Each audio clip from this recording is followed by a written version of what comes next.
आगे बढ़ते हुए आपको बताएं कि स्ट्रीट क्राइम्स की वारदातों में मुलव्विस गिरोह के मुल्ज़िमान गिरफ्तार। शाह लतीफ़ की हुदूद से 3 मुल्ज़िमान गिरफ्तार। मुल्ज़िमान के कब्जे से 3 मोटरसाइकिल, असलहा, नकद रकम बरामद कर ली गई। दौरान तफ्तीश गिरफ्तार मुल्ज़िमान ने कई वारदातों का इंकशाफ किया। गिरफ्तार मुल्ज़िमान का क्रिमिनल रिकॉर्ड चेक किया जा रहा है। इस हवाले से बात करेंगे अनुषा जाफरी से। जी अनुषा, अपडेट कीजिएगा। बिल्कुल, देखिए कराची शहर में जो है वो स्ट्रीट क्राइम की वारदात में मुलविस लोग के जो है वो मुल्जिमान गिरफ्तार कर लिए गए। पुलिस ने दौरान गश्त मुल्जिमान को रुकने का इशारा किया। मुल्जिमान की जानिब से फरार होने शाह लतीफ से जो है वो गिरफ्तार किया गया, जिसमें जो है वो एहसन, अब्दुल रहमान और साहिब के नाम से जो है वो हुई है। SSP मजीद के मुताबिक गिरफ्तार मुल्जिमान के कब्जे में 3 मोटरसाइकिल, 2 पिस्टल, एम्यूनेशन और नकद जो है वो बरामद हुई है। मुल्जिमान से मजीद इंटेरोगेशन भी जो है वो की जा रही थी। मज़ीद इंटेरोगेशन भी जारी है। अनुषा, बहुत शुक्रिया। मज़ीद आप हमारे साथ रहिएगा। नाजरीन, अपडेट ये है कि महकमा पुलिस में कांस्टेबल्स को क्रिमिनल रिकॉर्ड की बुनियाद पर भर्ती न करने से मुतालिक ज़िला सजावल के 7 उम्मीदवारों की दरख्वास्त पर समाअत।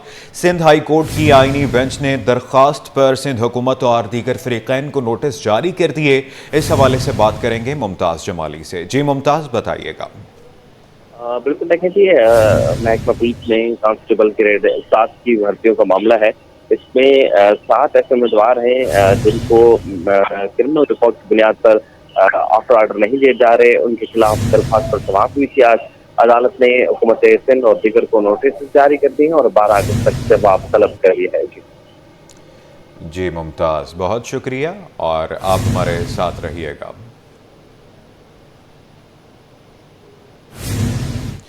सिंध हाई कोर्ट में बाप बेटे समेत 3 अफराद की बाजियाबी से मुतालिक दरखास्तों की समाअत। अदालत ने IG सिंध, महकमा दाखिला सिंध और दीगर को नोटिस जारी कर दिए। मज़ीद तफसीलात जानते हैं मुमताज़ जमाली से, जो कि हमारे साथ मौजूद हैं। जी बताइएगा। सिंध हाई कोर्ट कराची में बाप बेटे समेत दीगर लापता अफराद की बाजियाबी से मुतालिक दायर दरखास्तों पर समाअत हुई है। अदालत ने महकमा दाखिला सिंध, पुलिस और दीगर को नोटिस जो है वो जारी कर दी हैं। साथ ही साथ अदालत ने आइंदा समाअत पर मुतल्लिका जो फरीकेन है उनसे भी जवाब तलब कर लिया। दरख्वास्त की समाअत जो है आज के 2 रुकनी बेंच में की, जहाँ पर दरख्वास्तदार के वकील ने अदालत में मौक़िफ़ अख्तियार किया है कि जो दरख्वास्त गुजार है उनका कोई ऐसा पता नहीं है कि वो कहाँ गए हैं। अदालत ने फरीकेन से 20 अगस्त तक ये जवाब जो है वो तलब कर ली है। दरख्वास्तदार का मौक़िफ़ है कि जरदाद खान और उनके बेटे सैफुर रहमान को 24 जुलाई को सुजान टाउन के इलाके से हिरासत में लिया गया था। जी मुमताज़ जमाली, अपडेट करने के लिए आपका बहुत शुक्रिया। बीवी पर तशद्दुद करके नाजेबा वीडियोस बनाने का case. Additional district and session जज वस्ती की अदालत में केस की समाअत। अदालत ने गवाहान को पेश करने का हुक्म दे दिया। मजीद जानते हैं जवाद आसिफ से। जी जवाद। जी बिल्कुल, बीवी पर तशद्दुद करके नाजेबा वीडियोस बनाने का ये मुकदमा है। एडिशनल डिस्ट्रिक्ट एंड सेशन जज वस्ती की अदालत में इस केस की समाअत हुई है, जहां पर वकील सफ़ाई और सरकारी वकील भी अदालत में पेश हुए। जबकि इस मुकदमे में नामजद मुल्ज़िम ताहिर अब्बास भी अदालत में पेश हुआ। मुल्ज़िम अदालत से ज़मानत हासिल कर चुका है, जबकि जो मुद्दइया खातून है वो अदालत में पेश नहीं हुई। उनके वकील की जानिब से इस्तिस्ना की दरख्वास्त दायर की गई थी, जिसे अदालत ने मंजूर करते हुए समाअत बगैर किसी कार्रवाई के मुलतवी कर दी है और आइंदा समाअत के लिए 12 अगस्त की तारीख मुकर्रर कर दी है। अदालत ने आइंदा समाअत पर गवाहान को पेश करने का हुक्म दिया है। आइंदा समाअत पर उनके बयानात कलमबंद किए जाएंगे। मुद्दइया खातून ने अपने शौहर पर ये इल्ज़ामात आयद किए थे कि वो उनकी खुफिया वीडियोस बनाकर जो है वो आगे फ़रोग़ किया करता था, जबकि उन पर तशद्दुद भी करता था, जिसके बाद जो है वो वुमेन एंड चिल्ड्रन थाने में जो है ये मुकदमा दर्ज करवाया गया था। बताते चलें, स्कीम्स के गलत इस्तेमाल के खिलाफ ज़ीरो टॉलरेंस पॉलिसी। पुरानी गाड़ियों के इंपोर्टर्स के खिलाफ FBI इन एक्शन। 7 सालों में गाड़ियों की इंपोर्ट में अरबों की बेनाम ट्रांजैक्शन की इंक्वायरी शुरू कर दी गई। इस हवाले से बात करेंगे ब्यूरो चीफ अशरफ खान से। जी अशरफ, बताइएगा। जी जगह एफबीआर का बड़ा फैसला है कि पिछले 7 सालों में गाड़ियों के इंपोर्ट पर अरबों रुपए की बेनामी ट्रांजैक्शन की इंक्वायरी शुरू कर दी गई है। बेनामी जोन ने जो नोटिस जारी करने शुरू कर दिए हैं। पुरानी गाड़ियों के इंपोर्ट के खिलाफ एफबीआर की एंटी बेनामी जोन की बड़ी कार्रवाई हुई है। VBNG स्कीम के गलत इस्तेमाल पर क्लियरिंग एजेंट को 7 दिन में वजाहत का हुक्म दिया गया है। एफबीआर के बेनामी जोन ने जो बेनामी गाड़ियों की दरामद पर अरबों रुपए के टैक्स चोरी का इल्जाम आयद किया है। एंटी बेनामी जोन ने 2018 से 2025 तक की गाड़ियों की दरामद की छानबीन शुरू कर दी है। एफबीआर के जो एंटी बेनामी जोन के मुताबिक क्लियरिंग एजेंट से मुकम्मल दरामदी रिकॉर्ड, असल मालिकान और बैंक ट्रांजेक्शन तलब की गई हैं और एफबीआर की जाने से अदम ताउन पर जो है फौजदारी कार्रवाई की वार्निंग भी जारी की गई है।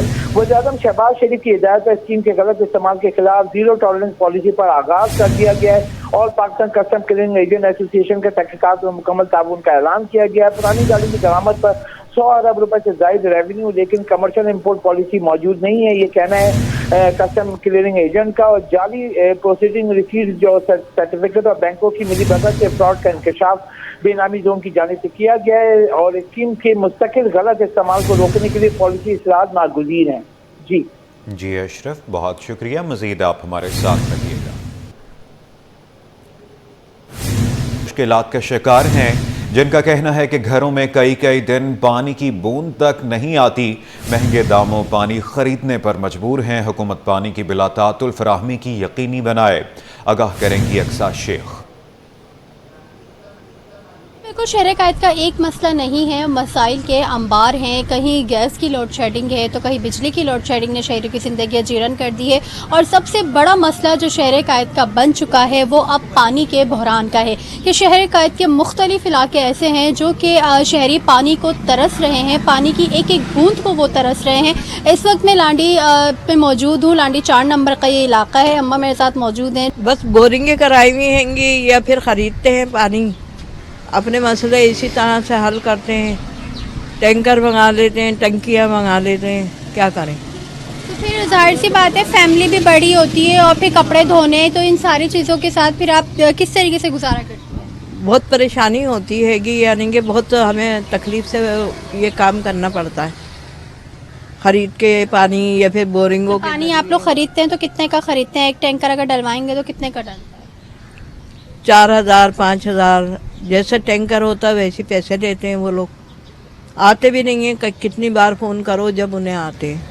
जी बिल्कुल। लांडी और कोरंगी के इलाके ऐसे हैं कि जहाँ पर लोगों ने अपने घरों के आगे बोरिंग कराई हुई है तो बोरिंग के पानी से वो अपना गुजारा करते हैं, लेकिन कभी कभार ऐसा होता है कि वो बोरिंग का पानी भी नहीं आता है और फिर पीने का जो पानी है वो भी ये लोग बाहर से ही ख़रीद के इस्तेमाल करते हैं। लोगों ने मुख्तलिफ जगहों के ऊपर छोटी छोटी सी टंकियाँ बनाई हुई हैं जहाँ पर शहरी जाकर अपने जो घरों से उनका सामान होता है, गैलन होता है, वो भर कर लाते हैं और वो भर के लेके जाके काफ़ी दूर दूर से आते हैं। कैमरामैन फरहान आप भी दिखाएं तो सामने ही एक यहाँ पे नल लगा हुआ है जहाँ पे लोग आते हैं अपने गैलन लेकर, अपनी बोतल लेकर और यहाँ पर पानी भरते हैं। तो शहरियों का यही मुतालबा है कि इनको पानी फराहम किया जाए ताकि जो ये पानी ख़रीद कर इस्तेमाल कर रहे हैं वो इनको ना करना पड़े। जी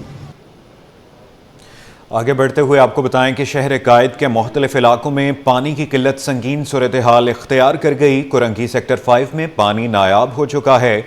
इलाका मकीन बूंद बूंद को तरस गए। इलाका मकीन कहते हैं कई साल से पानी की फराहमी बंद है। एक मुखय्यर शख्स ने पानी की टंकी बनाकर दी जहां से हम पानी भरते हैं। मजीद जानते हैं मोहम्मद हमाद से। जी हमाद, बताइएगा। आज देखिए बिल्कुल शहर कायद का बुनियादी मसला पानी है और शहर के मुख्तलिफ इलाकों में जो है वो पानी नायाब हो चुका है, जिसकी वजह से इलाका मकीन जो है परेशान है। मैं इस वक्त मौजूद हूँ कोरंगी 5 में, जहाँ पर जो है पानी कई सालों से आया ही नहीं, जिसकी वजह से शहरी जो है वो परेशान है। हम इनसे जानते हैं कि कब से पानी इस इलाके में नहीं आ रहा, तो ये पानी जो है वो कैसे इस्तेमाल करते हैं ज़रूरत का। अच्छा आप मुझे बताएं, पानी नहीं है तो ज़रूरत का पानी किस तरह इस्तेमाल किया जाता है, यहाँ पर कैसे लोग इस्तेमाल? पानी के लिए इधर इतनी परेशानी है, आज तकरीबन कोई 3 साल हो गए। ठीक है, 3 साढ़े 3 साल हो गए। ये हमारे मतीन भाई होते हैं यहाँ पर पीपल्स पार्टी के सेक्रेटरी हैं सीनियर, इन्होंने टंकी बनाई हुई है इलाके के हवाले से। ठीक है, वो बेचारे सुबह 5 बजे ये खोलते हैं, 5 बजे से समझ लें कि रात 12 बज जाते हैं। इस टंकी पे इतना रश रहता है कि जिसकी कोई इंतहा नहीं। पानी के हवाले से हमारा इलाका इतना परेशान है कि जिसकी कोई हद नहीं। खाना वगैरह कैसे बनता है, नहाते कैसे हैं, पानी पीने का कैसे इस्तेमाल करते हैं? मजबूरी तौर पर ये फिल्टर वाला पानी खरीदना पड़ता है। फिल्टर वाला पानी खरीद कर लेकर आते हैं। फिल्टर में मतलब पानी आ रहा है, इधर इलाके की लाइनों में पानी नहीं आ रहा। देखिए बिल्कुल आपने सुना, वाटर बोर्ड की लाइन यहाँ पर मौजूद है। ये लाइन जो है सिर्फ 4 से 5 घरों में पानी आता है।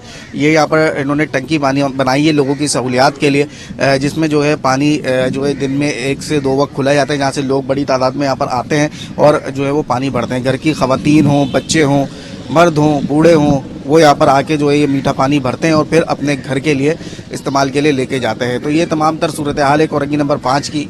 जो है वाटर बोर्ड की जानिब से तो दावे कर दिए जाते हैं कि शहर में जो है पानी की तरसील जारी है, लेकिन आप देख सकते हैं कि यहाँ पर लोग जो है वो किस तरीके से परेशान है। तो लोगों का, इलाका मकीनों का यही कहना है कि कब तक कोई एक जो है वो मुक़य्यद शख्स आके इनको पानी फराहम करता रहेगा। वाटर बोर्ड को जो है, जो वाटर बोर्ड की लाइनें उनमें पानी की तरसील को जो वो यकीनी बनाए, ताकि जो घर यहाँ पर मुतासिर है पानी से कम उनको पानी मिल सके।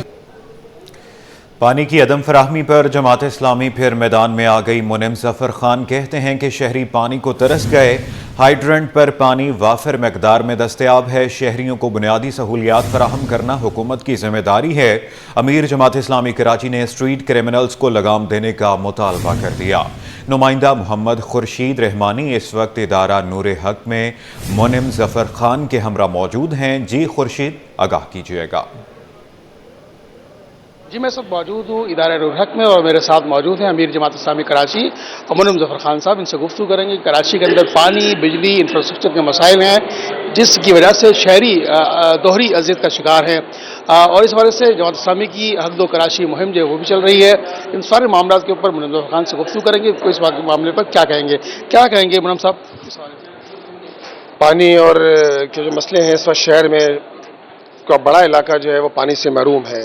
पूरा लांडी, औरंगी, कुरंगी, नॉर्थ कराची, नॉर्थ नाज़ाबाद, यहाँ पानी की जिस तरह काल है, 50% शहर का कमोबेश इलाका बनता है कि जहाँ पानी नहीं है।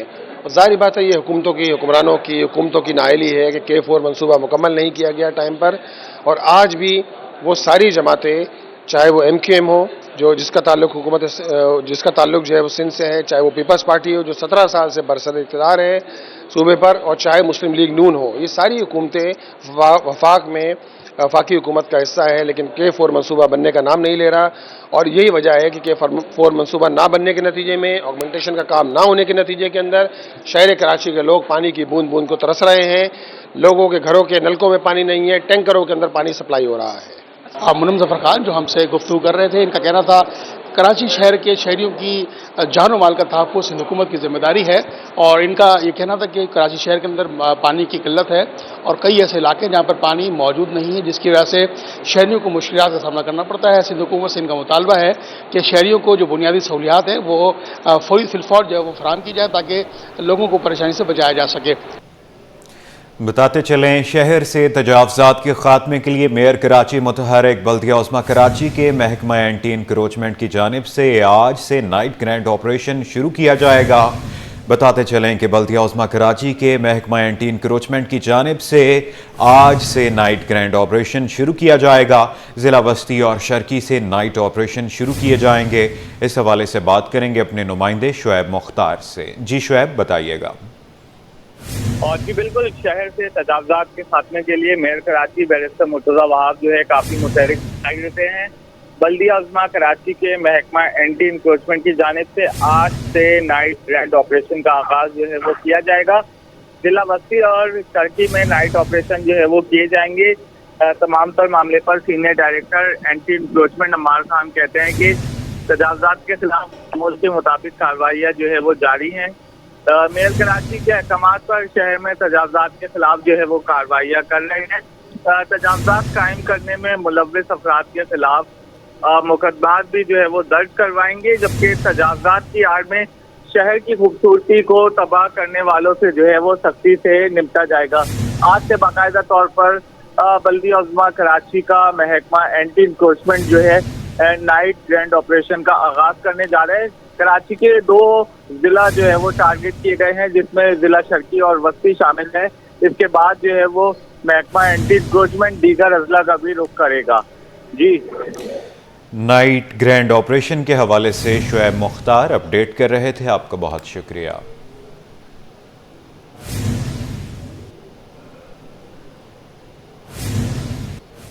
बुलेटिन में आगे बढ़ते हुए आपको बताएं कि मलीर डेवलपमेंट अथॉरिटी के अफसरान 1,75,00,000 रुपए की 2 गाड़ियां ले उड़े। सरकारी खजाने से गैर कानूनी तौर पर 2 गाड़ियां खरीदी गई, जबकि ऑडिटर जनरल ऑफ पाकिस्तान ने गाड़ियों की खरीदारी पर एतराज कर लिया।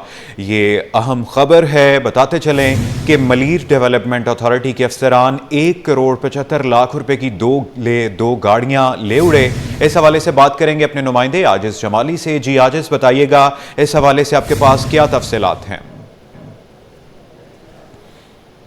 जी देखिए, ये अहम इंकशाफ हुआ है ऑडिटर जनरल ऑफ पाकिस्तान की रिपोर्ट में, जिसमें बताया गया है कि मलीर डेवलपमेंट अथॉरिटी के एमडी समेत 3 अफसरान थे जिन्होंने 2 लग्जरी गाड़ियां खरीदी 1,75,00,000 रुपए में।